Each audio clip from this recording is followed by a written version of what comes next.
Hello, ladies and gentlemen. My name is Brandon Wynn, and this is Critical Failure. Uh, so this video is on role playing, how I want to role play, how I should see my players role playing, and stuff like that. I'm going to give a little bit of advice for those who are having issues role playing or wanting to role play but not understanding how. So, how I role play is usually based on my character. Like that's as best as I can say it. Like for my Kylan Vol character, who because we don't really toil with alignments, he was essentially just did whatever he wanted to. He did a lot of good. He did a lot of few bad deeds, but those bad deeds definitely outweighed the good. So yeah, he did a lot of heinous acts that definitely overdid it. So yeah, my character also has the thinking of me, so that's probably a bad thing. And I don't really role play out of me, so my characters usually are stupid. But come with like for a little bit of tips, come up like with the voice of your character, like how you think he sounds, and try to match that, or she, sorry.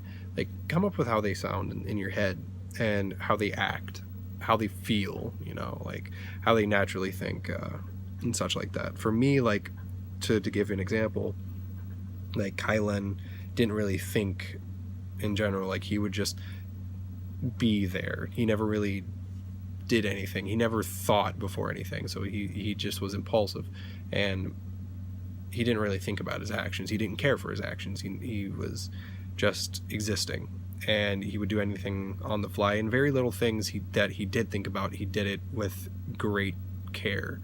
So if he did something and he thought about it and he did it anyways, he has a reason for it, good or evil. So yeah, that's why probably my character ended up killing a gnome for absolutely no reason. He didn't like the gnome, but that's my issue. That was me as a player, not Kylan in general. But one helpful thing is imagine basic scenarios like getting insulted, getting in a fight, stuff like that. Imagine how your character would react to that. It's like Kylan Va being lied to. How would he think and how would he act? So how he thinks about that, he would just be like, this person lied to me, I need the truth. Or if he gets lied to and he doesn't care, he's like, okay, whatever. Just think of like, if he like very simple things, like if you need the truth and you're getting lied to, how would you react to that? If you're getting lied to and you don't care, how would you react to that? How would you react if you don't want to get lied to and you hate getting lied to? Just like kind of quirks like that.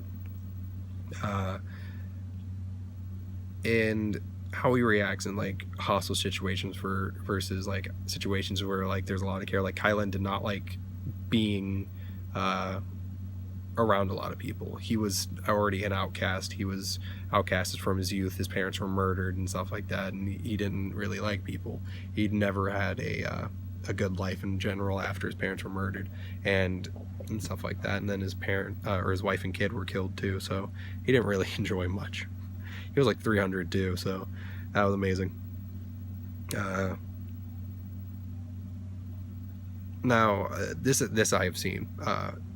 For characters that have that you're kind of struggling on what to do, like choose between one thing or another or multiple things, I say use a d20. I'm going to give an example.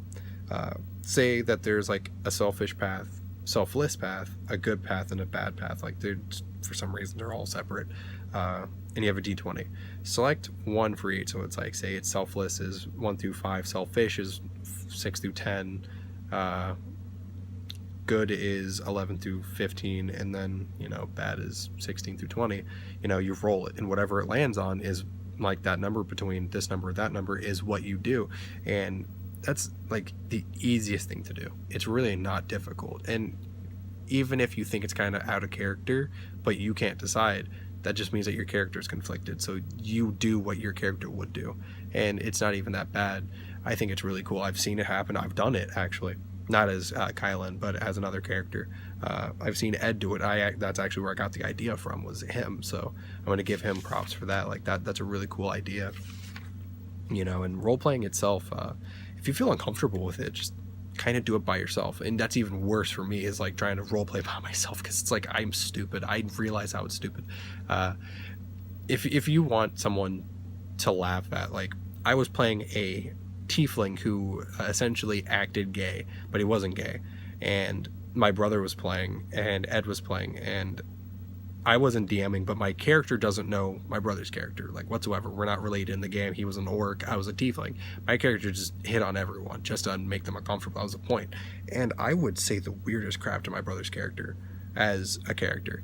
And at some point I realized essentially that what it was I'm hitting on my brother, and I stated it very loudly in front of everyone, and Ed just started laughing. My brother started laughing. I was uncomfortable the entire time, but I never stopped, because I think as my character in this point, because like there are certain times where my character is completely different from me, and to which, not saying that I don't do that, I don't hit on my brother, but like I will like just make people uncomfortable, hit on them, whatever, like as long as they're friends, and that's a thing with me. And like that's something that I could just easily put into my characters, and I've done it a couple times based on my characters. I really want to bring that tiefling back, actually, because Edward really liked the character, even though his character didn't like my character. He really enjoyed my character as a person, because it was one of the few times where I was able to role play, and I role played really well, because my character was a very selfish rogue, and he only cared for himself, and he, being a tiefling, like he was just demonic and stuff like that, and he only really cared for himself. He didn't really look out for anyone else, and he was just stealing. He was constantly in trouble, and if he wasn't surprisingly in trouble for something, he would get himself into trouble. And he eventually got into this party, and then he ended up mutilating someone's genitals, and it was a funny joke between me and my brother, but he got revenge for it. And it's just kind of cool, because at some point we started enjoying each other's like role playing, because he was upset with my character all the time, my character was upset at his character all the time, all because essentially his character got turned to stone, and my character did something, and then he ended up nearly killing my character, and my character nearly killed him. And then we were in jail and had to put up with each other, and my character tried flirting his way out of jail with a male guard, and it didn't work.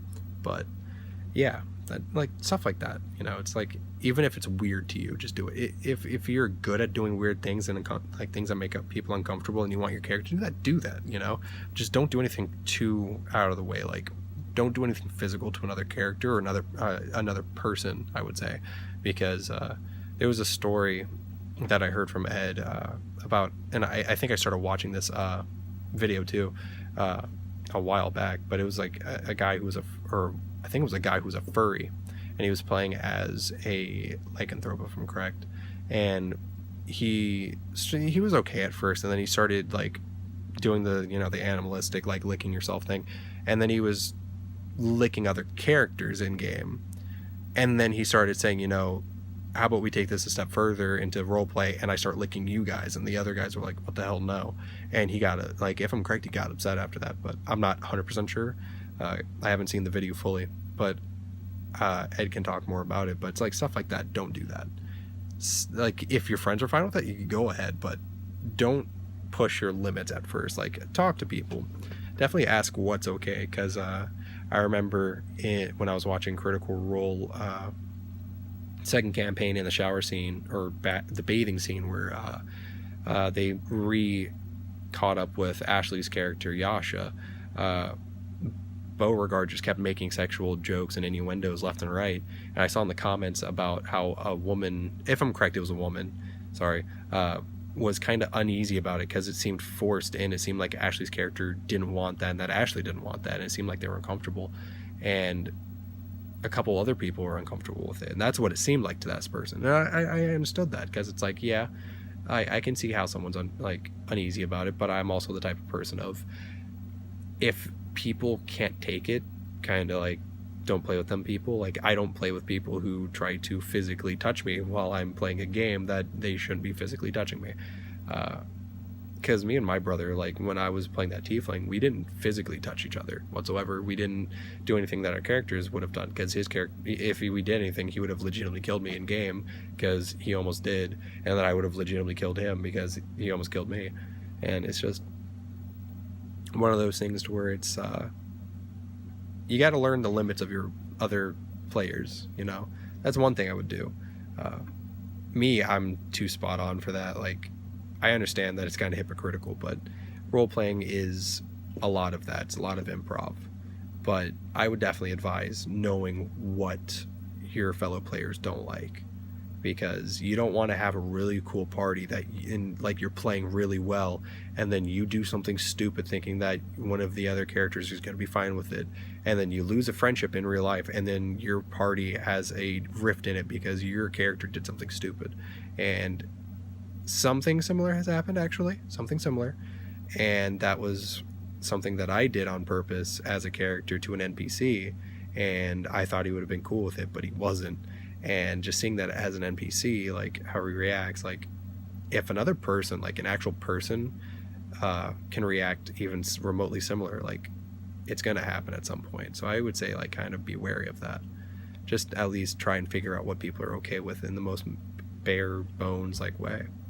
So role playing, like voices, moods, gestures, like there's nothing wrong with you gesturing in D&D. Like it depends on your DM, of course, but how I would do it, like for my thing, is don't touch anyone. I don't touch anyone, and I can be as weird as possible, like gay tiefling. Like I'll say anything because that's how my character is, and I don't care how people feel about it because I know who I'm playing with.